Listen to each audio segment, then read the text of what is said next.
TMI on independent television. Thursday's edition, it is now time to put the discussion on the road. We're looking at the 2019 general election, particularly with a special focus on the postponement. It's 5 days down the line, barely 48 hours away from that point when Nigerians will get to head to the polls and be able to exercise their franchise. That's, of course, this coming Saturday. I'm joined by three gentlemen on the program this morning. Beginning from my immediate left is Prince Chima Williams, a legal practitioner and a public affairs commentator. Thank you for coming on the program. Thank you. We appreciate it. And next to him is also a lawyer, Barrister John Obaze. He's joining us on the program to help make sense of the discussion as well this morning. Thank you for coming on the program. Thank you. We appreciate that. And then we have a gentleman, typically an African, a proud one. That is the only one in traditional outfits incidentally this morning, and that's a great thing.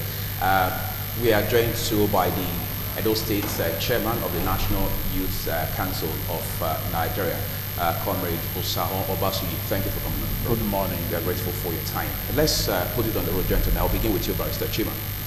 A lot of persons in the course of the week, I've heard him talk seriously about how that we now have a history of election postponements in this country. Is there any truth in that?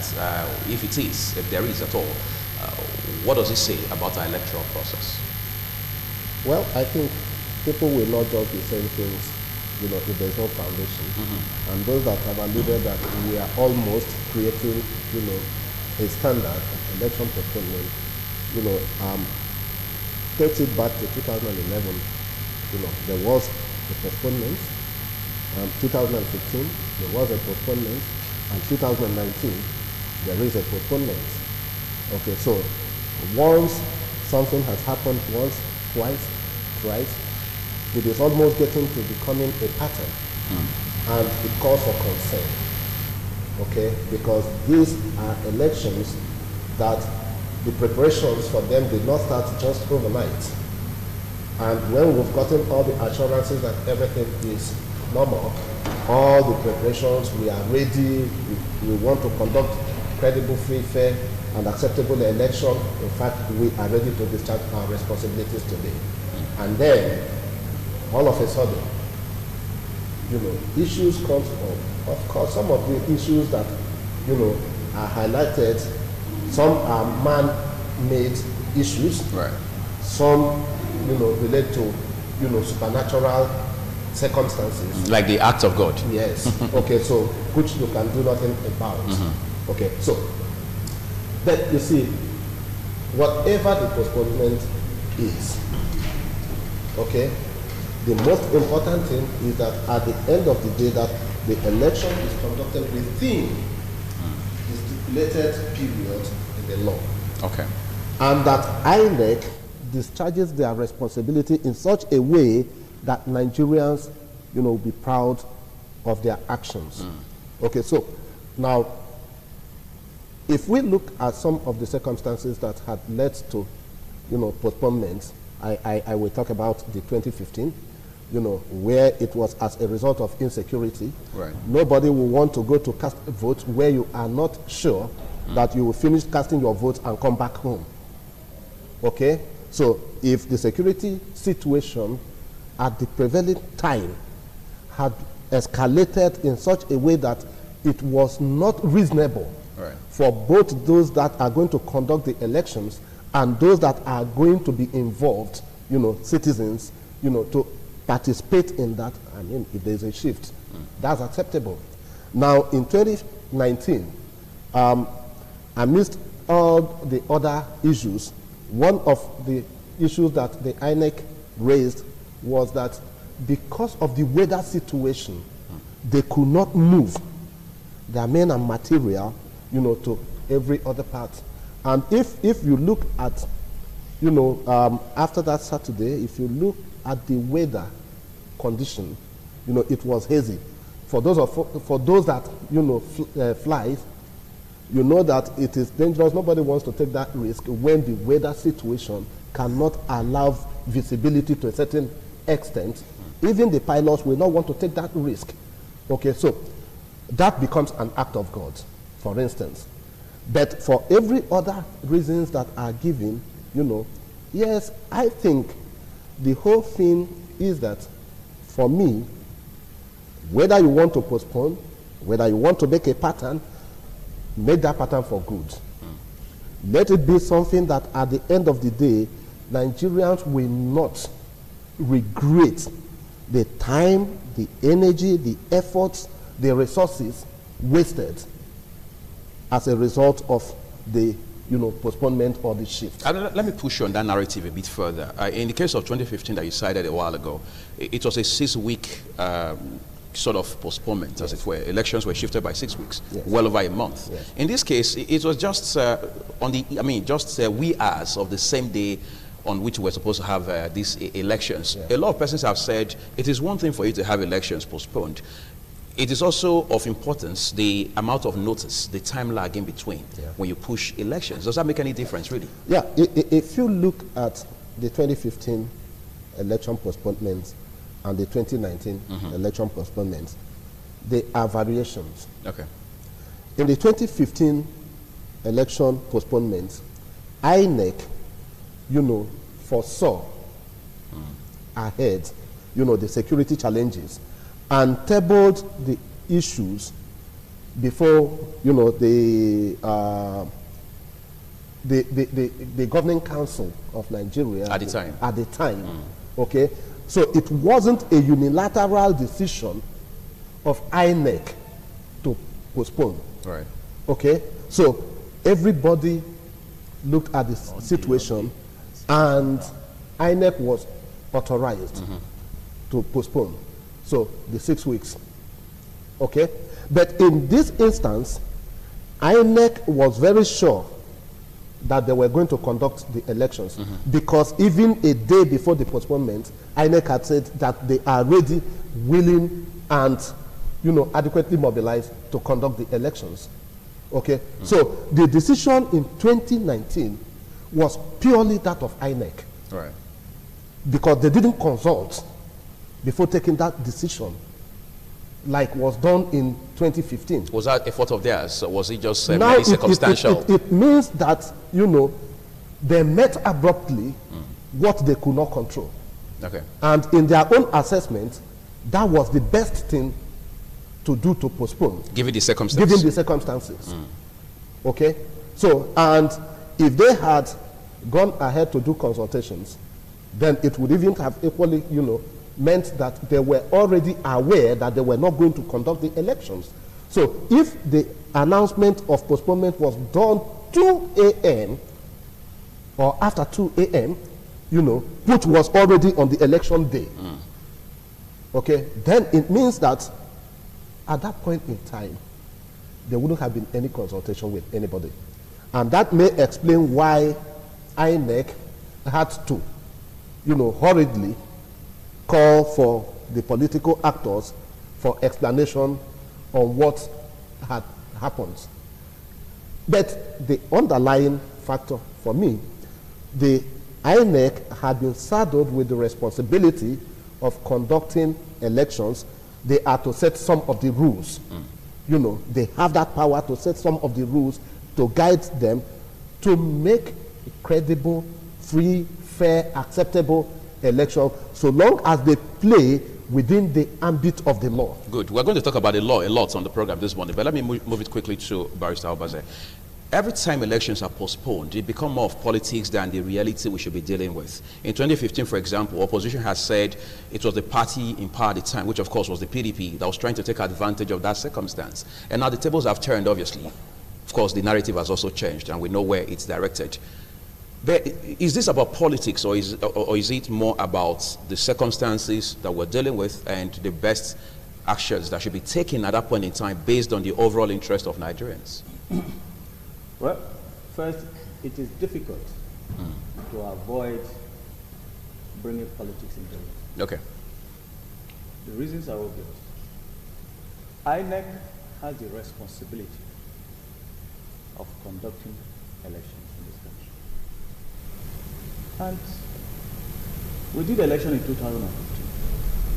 And right from 2015, they are aware that there will be election in 2019. Which is a 4-year period.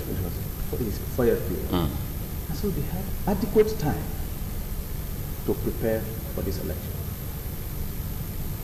Like my colleague said, they had constantly assured us that they were ready. Because I expected NEC to have done a proper evaluation of their logistic requirements. I expected them to have also done a proper evaluation of the security situation in the country as it progresses towards the election. And when you talk about weather situation, I expected them to also have done an evaluation of that because we have limits.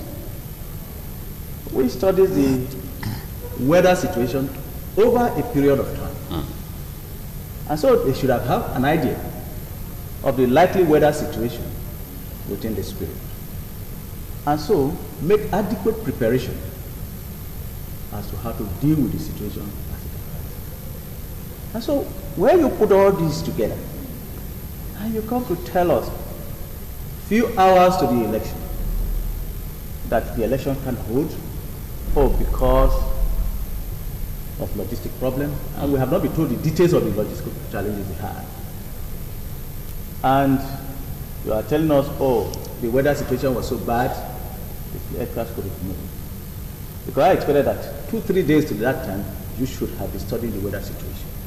NIMET should have been giving you reports. And so you should have made alternative arrangements as to how to move your materials. So if this situation is if this country is at a state of war, are you saying our aircraft won't fly? The Air Force won't fly? So if our countries that are confronted with worse weather situation still deal with election, still hold their election. So when you have all this put together, people are beginning to wonder that there could be reasons other than what they have given and are responsible for the postponement. But do you agree overall, I mean, all of these issues notwithstanding, that we are making progress in terms of how much electoral process has evolved between 1999 and today, which is a 20-year period, actually? No, definitely we had made some progress. Is it substantial? Yes, to some extent, substantial. Because we have the issue of the card reader now. Okay. That makes it a little bit difficult for people to just impersonate. In the previous elections, yes, the deployment of materials and men by INEC had improved significantly. Because those days we used to hear by 2 p.m. materials are yet to be delivered to certain polling stations. Right. But now, 8, 9 will have materials at the polling station. So there has been significant improvement. But we can do better. This country can do better. INEC requires huge resources, which fortunately the federal government provided. Well, they may have issues with the timing, but if they had, they should have alerted Nigerians, so we should know what they are facing. So if you had all the resources you needed, provided for you, you had all the men that you needed, you have the materials, then what is the problem? Why can't we conduct elections like other countries in the world? Why every now and then we find one excuse or the other to postpone election? Like you said, it's almost become the pattern. And so we must depart from that pattern. For once, let's Nigerians try to do things the right way so that we could be respected outside the shore. Let me come to you now, Comrade Obasi. Elections have been shifted within 1 week window. A lot of persons I've talked to people because of the weekend. I've heard some of them say that enthusiasm would have dropped already by now because they had all been feeling motivated to go out to cast their votes last Saturday, and now it's been shifted by 1 week. Do you think, for example, that we're going to have a drop in the number of people who are supposed to be going out to vote this Saturday on account of the postponement? Well, let me state very clear here that yes, when you hear of postponement, one would have expected that the enthusiasm would drop, right, that persons will be demoralized. But in this case, let me tell you, a lot of sensitizations are ongoing. People are being conscientized. You see, different groups are conscientizing their persons. People are reorientating their people. And as we speak, even those that were not ready to vote last Saturday, they are all very ready to come out now and vote, because a lot of sensitization is ongoing, and even as we speak, it's still ongoing. A lot of groups are talking to their people, like those of us in the National Youth Council, we are talking to our youths across the 18 local governments in Edo State. We are sensitizing them. They must go out and vote, because it is their responsibility. It is a way that you must show that you are a citizen of the Federal Republic of Nigeria. When you talk about elections, it's not just what you do because you want to do it. It is your responsibility to your nation. It is a time where you decide who sits on the driver's seat of Nigeria for the next 4 years. It is a time you decide how your well-being is going to be for the next 4 years. So it is very important and for people to vote, and people are being conscientized. Now that you've talked about youth, let's talk about youth participation in the entire process, for example, because time and again we've heard that the youth are the leaders of tomorrow. Would you say, from your own assessment, candidly, that the youth have been significantly involved in this process? I mean, beyond just playing second fiddle to politicians. Well, that narrative has changed, that the youth are the leaders of tomorrow, because a lot of youths waited for tomorrow to come, and tomorrow never came. Even some have died in the course of waiting for tomorrow to come. So what we do now and what we believe in now, yes, we are the leaders of tomorrow, but we must partner with those at the ends of affairs today, so that when we wait for tomorrow to come, when we take over leadership, it does not come, we must have had, you know, our own, we must have contributed our quota to the system. So I will state here that yes, youths are very much involved in the electoral process.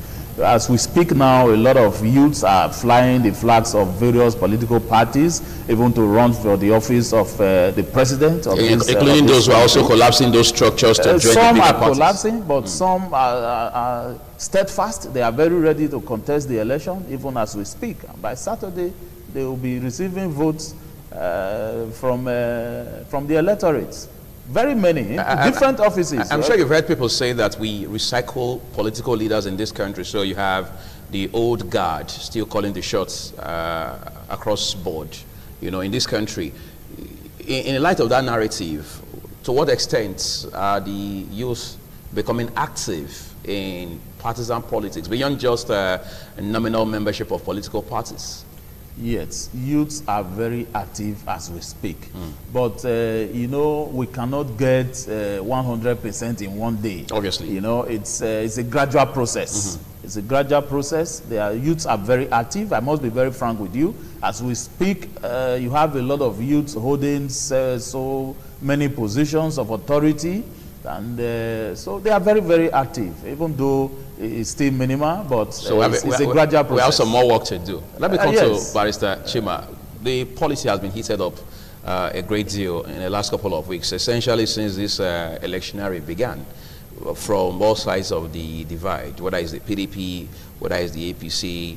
The presidential candidate of the PDP can wake up this morning and say something, alleges something about the APC and INEC, and then of course the candidate of the APC can, of course the president himself can wake up and say something, or his party or his national chairman of the party can say something about the candidates of the PDP, alleging that they've done certain things with INEC, all in a bid to ensure that they push a particular position, giving the impression that INEC is being compromised by people with interest in a certain party. And we've seen this go back and forth. Is it just mere politicking, or is it something that should give us serious concern? You see, just like my learned friend mentioned, you know,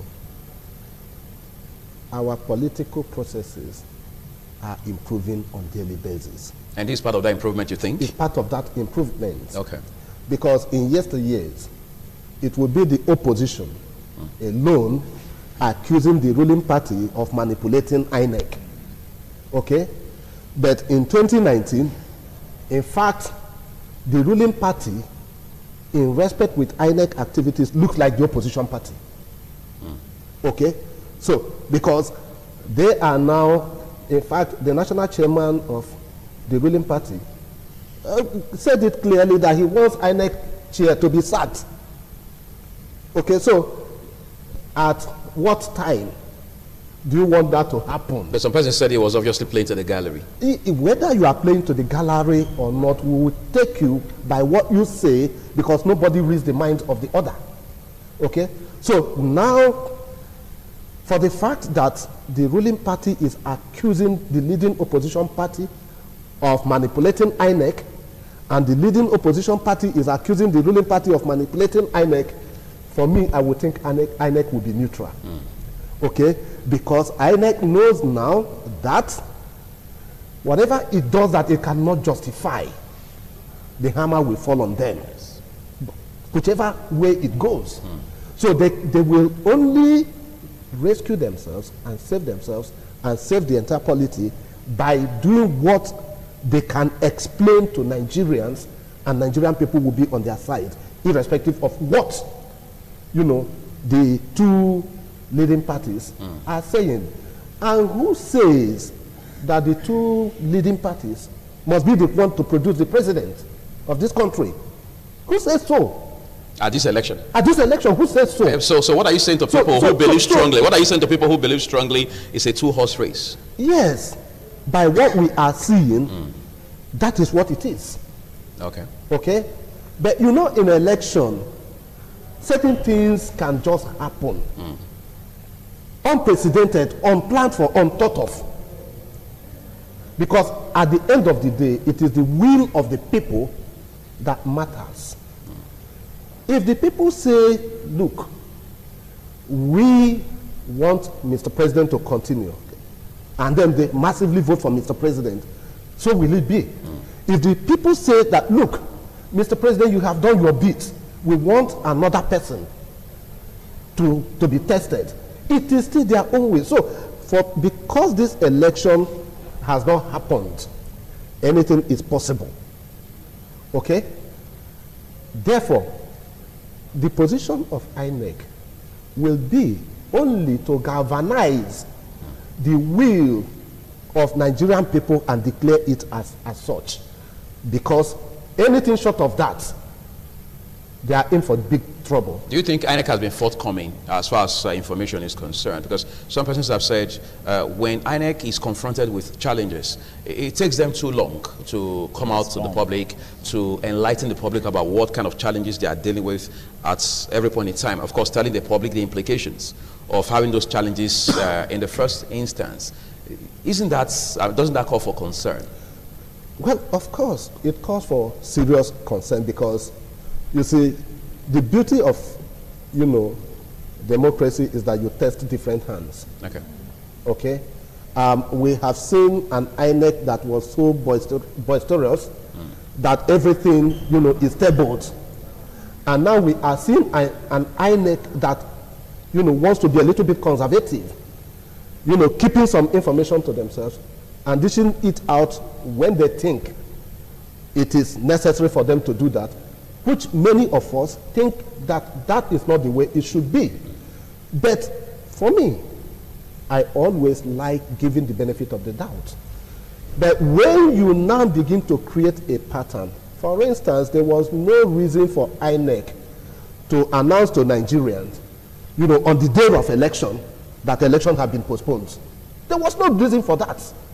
Let us be honest to ourselves. So it could have come earlier? Yes, people have traveled, people have, you know, shifted their programs, and then when people are ready to go and vote, in fact, one of my friends was already in his village to go and vote when the people he met in his village were telling him that, bros, this election has been postponed now.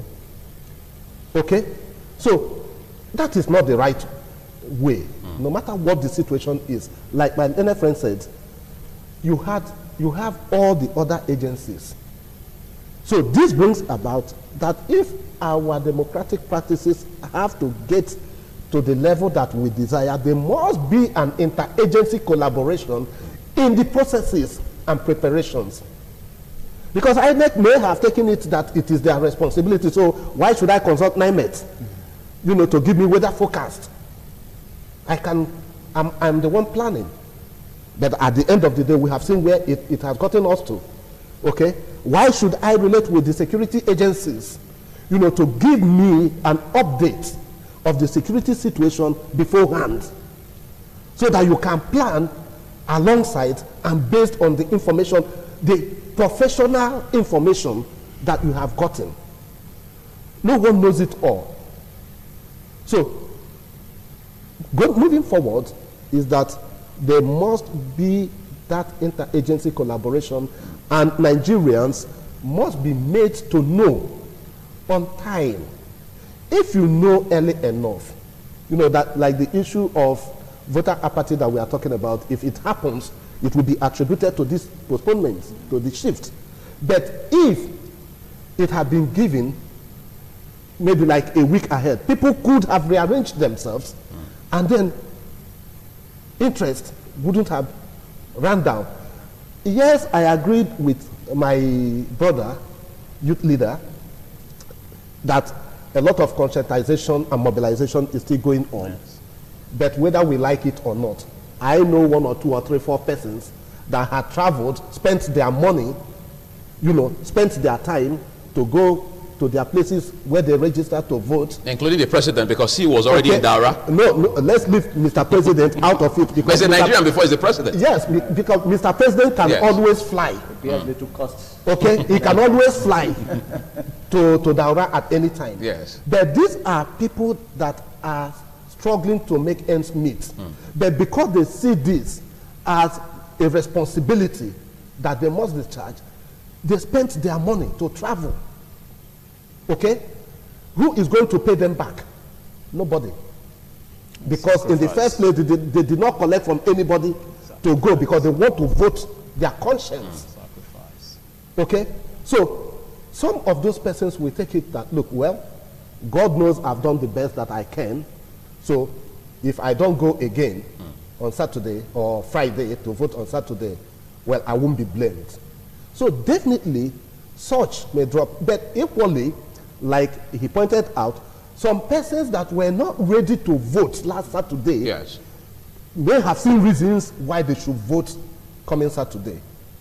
So we should take it that, well, at the end of the day, if the best comes out, we'll have cause to, you know, say, well, perhaps it was good that it happened.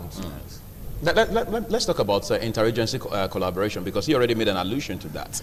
You know, the irony of it all is we had seen an INEC that was reaching out to agencies, NYC, security chiefs, and so on and so forth. Are we saying they didn't do enough, or the collaboration wasn't as strong as it ought to be? Well, I want to believe the collaboration was as strong as it should be, because if INEC had been collaborating very well with NIMEX, I'm sure they could have been getting an hourly forecast of the weather from NIMEX. And that would have informed the nature of their planning. So they wouldn't have waited till about 2 a.m. in the wee hour to postpone an election. So because the weather situation didn't just change suddenly and significantly. The airlines cancel flights at 11th hour, even when they are in collaboration, as we understand, with NIMEX. So why is the case of INEC different now? The case of INEC and the airlines is different. The reason is this: the airline must fly. Okay. So if the weather is bad, even for 3 days, they ground their aircraft. For the case of INEC, must they fly? So we have a national election. So if the weather situation is bad, I will say the weather situation is bad for 2 weeks, they won't move materials. The INEC should make alternative plans to move the materials. If they knew early enough. Early enough. So that's what we are saying. So there ought to be this collaboration with all agencies of government. Right. Because this is a national project which ought to involve every one of us, including the citizens. So we all ought to assist in ensuring that the project succeeds. But we can only do that if INEC requests for the necessary assistance. So I hope they are doing that. Because we still have few days to the election, we don't want any other thing to happen that will occasion another postponement. So INEC should work with all agencies of government, with the Nigerian people. Like he said, they should come out to the open. If they have any challenge, they should let the people know. And the nation will decide on what next to do. So I think the issue of communication is also a problem. I've heard people argue, seriously, this is important now, just to add to what you've said already. I've heard people argue that this particular INEC under the leadership of Professor Yakubu has been very challenged, particularly looking at the fact that it has several issues in courts dealing with. I mean, look at Zamfara, for example, look at River State. You know, one judgment comes today, the next thing you know, I mean, one comes in the afternoon, next thing you know, one comes early in the evening. Both of them conflicting. And INEC is in the eye of the storm as a result of all of these court judgments. I mean, in light of that, can we not just say, let's allow some things slide in the interest of INEC? Are we not overbashing INEC? That's the question. Well, I don't think we are. Because if you are operating an environment, you must sufficiently evaluate that environment. But you don't live in that environment alone. You don't work in that environment alone. I agree. Yes. But this INEC has been conducting elections from 1999. Maybe some persons at the end may change. And what you are seeing now is not just new. As we approach every election, you have a series of litigation involving INEC, arising from party primaries. Even some from congresses that were held. And so it has been there. It didn't start today. And so when you are now planning for election, you must factor this in. That Nigerians are going to hold, the parties are going to hold their primaries. And there are likely going to be a series of litigation. I'm sure INEC votes a lot of money for litigation to defend themselves. Because some of these cases in court. And so you should also know when these judgments come, how to adjust as quickly as possible. So if you plan ahead, then you will not have problem. You don't need to sit and wait until a few days to the election and you start complaining. So these things have been on since 1999. It has not changed. As we approach every election, primaries are held, and there are a series of litigations arising from those primaries. INEC is saying that even after this election, that there will not be primaries, there will not be litigation, and therefore we're going to experience this situation? No. If there's a need to change the law, INEC should have proposed a bill to the National Assembly to deal with the situation, because they know it exists. They are saying maybe 2 months, a month to the election, the candidate of the party at the bench then would be the candidate that would be on the ballot. And we will not change anything except the court does it after the election. Then you can propose a bill for that. So you must plan for every situation. But what we have seen is that INEC is not planning, appears not to be planning for every situation in this country. And that's why we are having the challenges we're having now. Let's talk a bit more about these challenges now. Some persons have said, I'm coming to you now, Obasi. Some persons have said that political parties are largely responsible for these problems that we've seen, because most of these problems, they believe, actually emanate from congresses, as you already mentioned, then primaries. I mean, we all know what happened at the primaries that were conducted last year, particularly the ones by the APC and the PDP, all of the controversies that trailed those primaries. Some persons believe strongly that whatever we are seeing now are the offshoots of those primaries. I mean, we've seen this happen every 4 years of election cycle in this country. Do you not get worried that political parties do not get it right most times within the confines of their internal structure? When we say political parties, it's not actually the name of the party but the persons, you know, that make up the political party. And incidentally, you don't have and a party without the people. Yes, and also knowing the humans for what we are as at today. Greed is a major problem. You know, when you talk about humans today, a lot of persons, like you mentioned earlier, have been in the system and does not do the system. A lot of persons have controlled the system for a very long time and they don't want to leave the system. So that will bring in the issue of greed.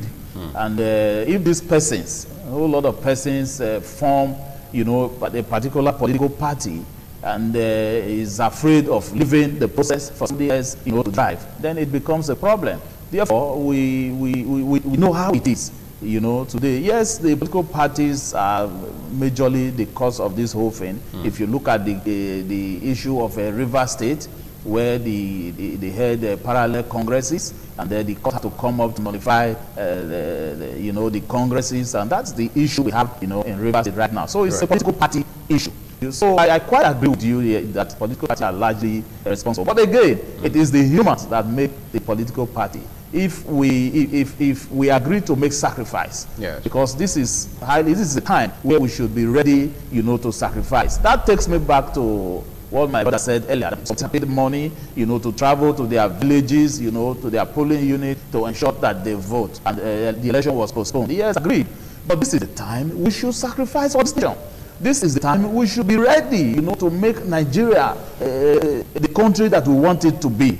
You understand? So we should be ready to sacrifice. Forget whatever you have paid before to transport yourself, what you have put into the elections before. Leave all that, because it didn't work as at that time. Now that INEC is ready to conduct elections this Saturday, let us, you know, make the sacrifice to go back to our villages, wherever our polling units are, to cast our vote. It is very, very important. Dozens of political parties are fielding candidates for the presidential election. I mean, we all know of the proliferation, as it were, of political parties. Over 91 of them registered. That's one of the things that changed the narrative as far as party politics is concerned, particularly in light of the 2019 general election.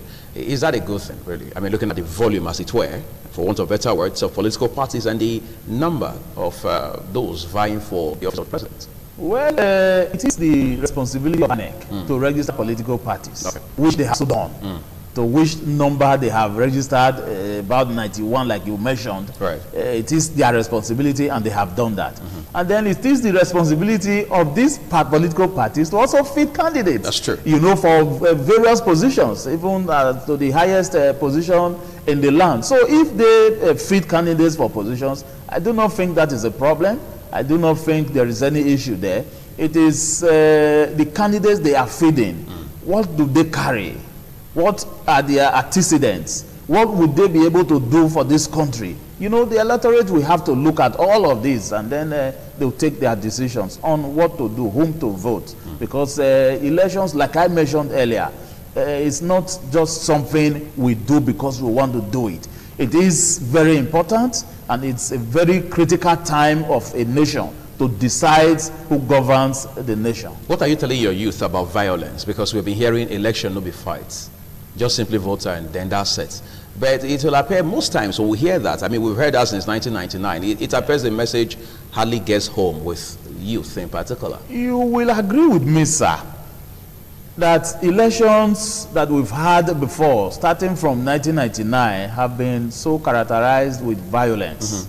But you will also agree with me that the 2015 general elections was relatively peaceful, because the message is going down. It's getting to the persons, you know, that want to get the message. And prior to these elections, coming elections, before now we've also had sensitizations. We had road walk, sensitizing our people here in Edo South. We moved to Edo Central, and then we moved to Edo North. We have conscientized our people. We have told our youth, election not be war. Right. Just go to your polling unit, vote. If you intend to wait to see, you know, to get the results from your particular unit, you can wait. But if you also wish to go home, you get the proceedings, you know, via the television and the radio. And we have also advised, for those that do not have PVC, please remain at home. Right. You have no business in the polling units. You have no business outside so long as you don't have your PVC. So you are not going to cast any vote. So just remain at home, be eating your food, watch TV, listen to radio, so that you can get. Then don't also forget to fuel a generator, I guess. You didn't mention the part of generator. That is, we will go back to the issue of sacrifice. We know that we know that the system is not really working. When you talk about these discos, of course, but we're going to have that conversation some other day. But today, let's talk about some similarly inflammatory statements that we're hearing from most of the stakeholders.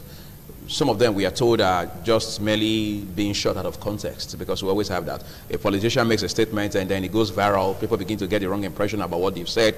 Next thing you hear is they were quoted out of context. The president had talked about how that, he had expressed obvious discomfort with incidents of electoral malpractice and thuggery in this country, which of course no reasonable person will be comfortable with. And the president has told that part as well. But the word that has been very operative now within the statement the president had made is ruthlessly. Is there anything wrong if we were to deal ruthlessly with people who come out solely to commit electoral fraud within the ambit of the law? I'm asking you, Barrister Chima. Well, you see, this is where I disagree with some of my friends. Okay. Okay, because I like a man that calls a spade a spade. And the president, you think, did that? Now, the issue is this. The laws are there. The laws have stipulated penalties, for crime, okay, including electoral crime. The problem is that because we pander to sentiments, okay, nobody has been punished for electoral crimes adequately. Therefore, people take liberty, to commit that crime because they think they will always get away with it. Highest, the punishment will be mild. Okay? And I ask this question. If Mr. President has not asked any security operative, if you just get to a polling unit, start shooting people, he qualified his statement. If you want to carry ballot box, you are carrying it at the risk of your life. Have people not been killed carrying ballot boxes in this country, even when the president at that period didn't say anything like that? Okay? And you that is going to conduct yourself in such manner, what is the likely and probable consequence of your action? Is that you can kill another person. And nobody will sit down and wait for you to kill him if the person has equal and opposite force like you have. He will repel you. Okay, so now for me, I take it that Mr. President have taken the campaigns that the civil society have embarked upon by themselves to, conscientize Nigerians that election no be war. Vote no be fight. As the youth leader has said it, go and cast your vote. If you want to stay, you are at liberty to stay. Electoral law allows that within a certain parameter. Okay? If you want to go home, go home.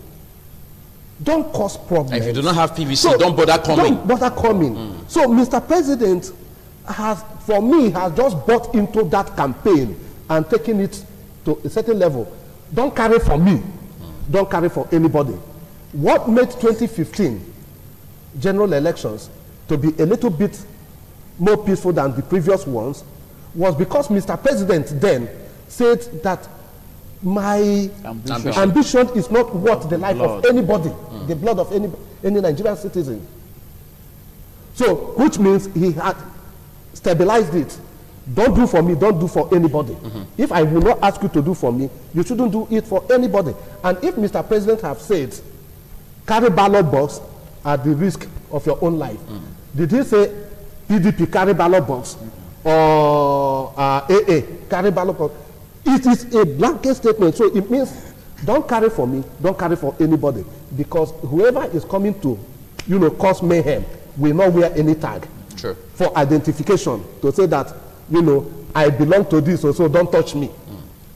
Okay, so Nigerians should begin to accept things that are right even if it is said undiplomatically. Because that is the problem we have. When you are saying, you want to say that this thing is black, when it is actually black. Because I want to make Uyi happy, I will say, oh, this thing, it looks like it is black, oh, but I don't know. Uyi, how do you see it? Is it black? Okay? But when you come out and say, Uyi, this is black, that's the statement. And because everybody knows that it is black, and everybody will go with it. But again, the uproar that has greeted that statement from Mr. President is equally a welcome development, because it shows that Nigerians are alive to the happenings within their environment. So you don't want to just agree with Mr. President because he has said it and you know it is right, and then you give him all the cool atmosphere, and then Mr. President, God forbid, begins to plan other things with that. After all, I have already said it. Okay, so it becomes a targeted thing. So Nigerians owe themselves the responsibility of being alive to issues as they come up, discuss it, because that's the only way we can provide oversight on our political actors. So that nobody in Edo State, capitalizes on the fact that Mr. President has said, carry ballot box at the risk of your life. And then you see somebody that wants to cast his vote, you go and slam the person because you quarreled the other day. Okay? So, these must be, everybody, as my learned friend have said it, all hands must be on deck. If we get it right, all of us will enjoy it. If we get it wrong, all of us will suffer it. There is no other country that any of us can call our own.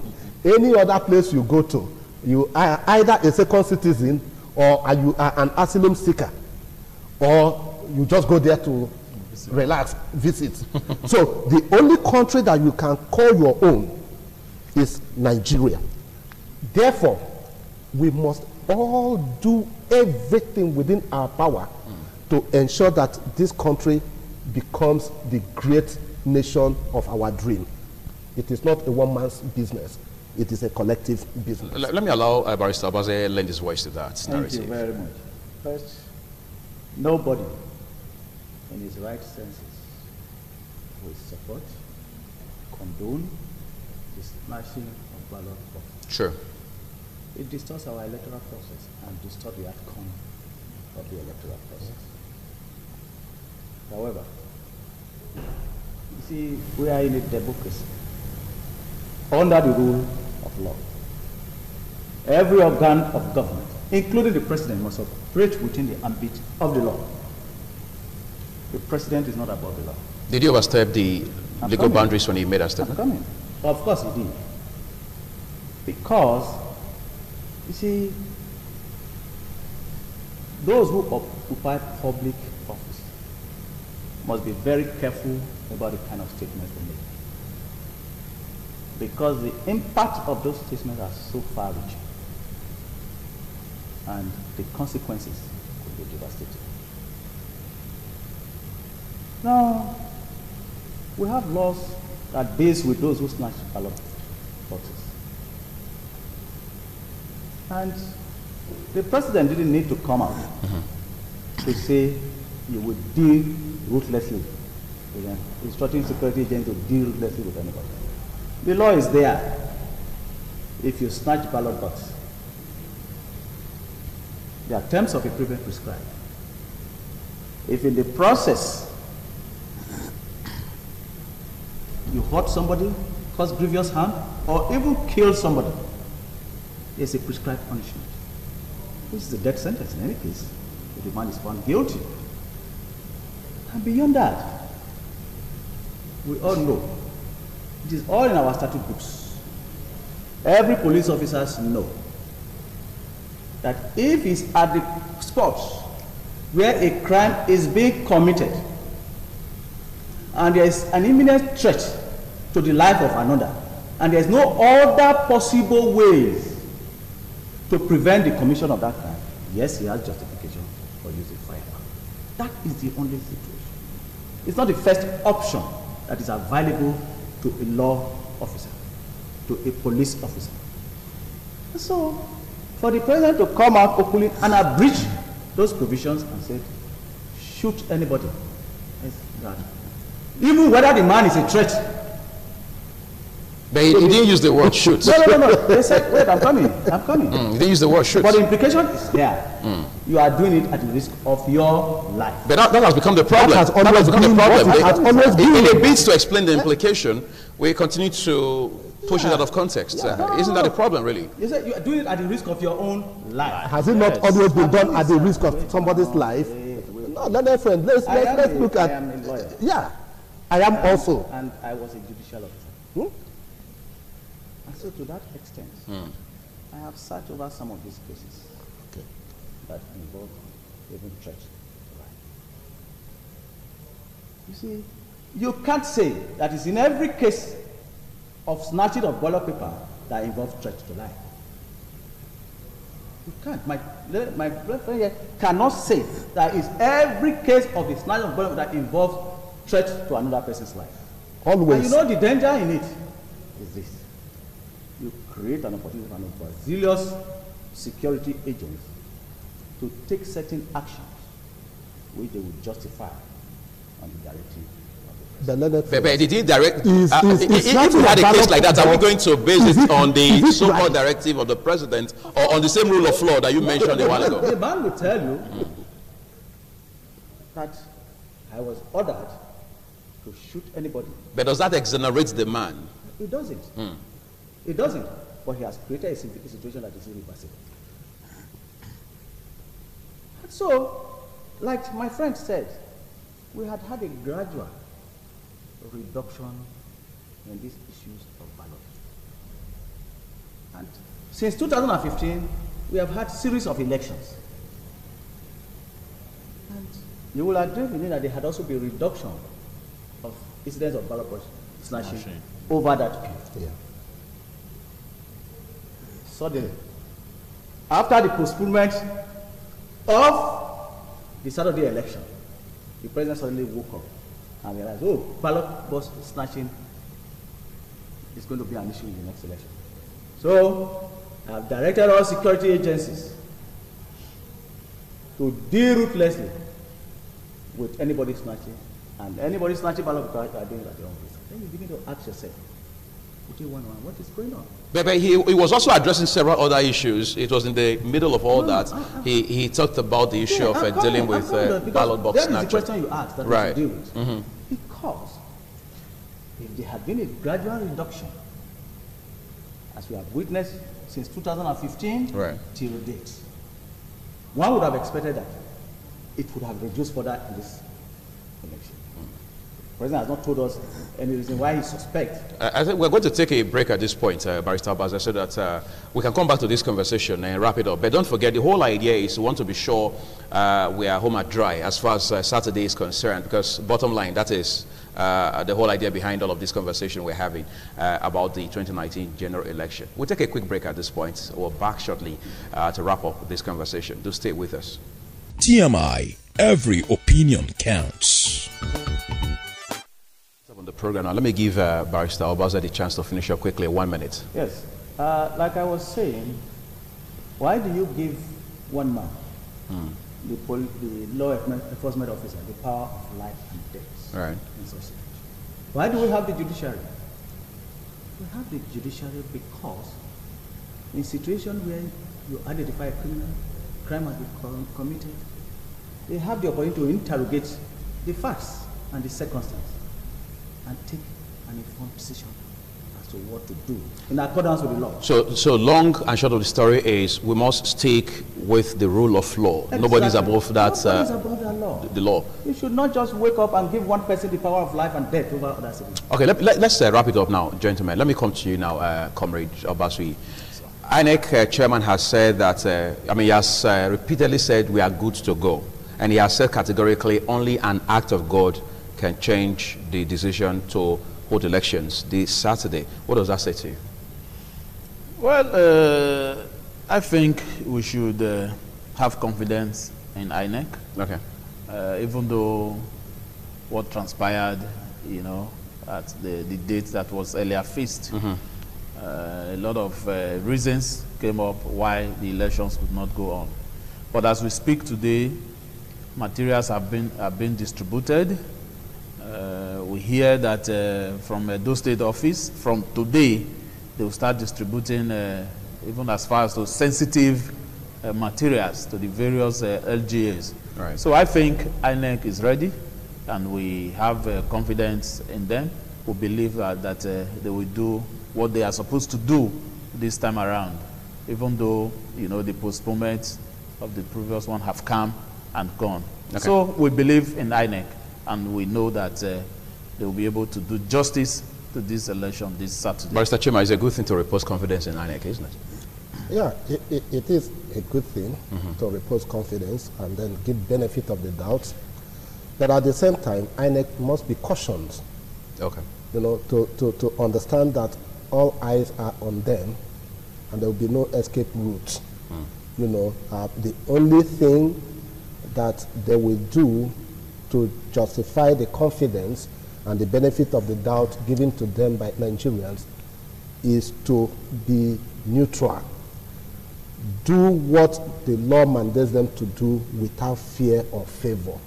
Nigerians should support them to actualize that. Right. Because on their own alone, of course, they are human beings. But if they know that Nigerians are behind them, supporting them to do the right thing, and we stand with them if they do the right thing, I think the onus will be on them to do the right thing. But if they fail, I always say it. Professor Yakub Mahmood should know that in this country there have been electoral umpires that cannot speak in their community meetings because of the way they conducted themselves. Okay? So he shouldn't fall into that category. That's my advice to him. Okay, so let's leave it at the word is enough for the wise. Okay, 30 seconds, Barrister Obasa. Well, thank you. We have no choice but to support him. Right. Because the umpire. But I want to say they have another opportunity, which is Saturday, to earn the trust and confidence of Nigerians. Because if they fail, the consequence will be so devastating for this country. Incidentally, that's where we are going to be leaving this discussion this morning. I've been talking with Prince Williams Chima. He's a legal practitioner. Also, I've been talking with a colleague of his, the only two persons actually learned on the discussion this morning. I've been talking also with Barrister John Obaze, a legal practitioner. And then the number one youth, as we would love to call him in Edo State, that is the chairman of Edo State's National Youth Council of Nigeria, Comrade Osahon Obasuyi. Thank you, gentlemen, for coming. We appreciate it. We hope you enjoy the rest of your day. Okay. And that's our program this Thursday morning. I'm Uyi Agmofwegbe, and we do hope you enjoy the rest of your day. Goodbye.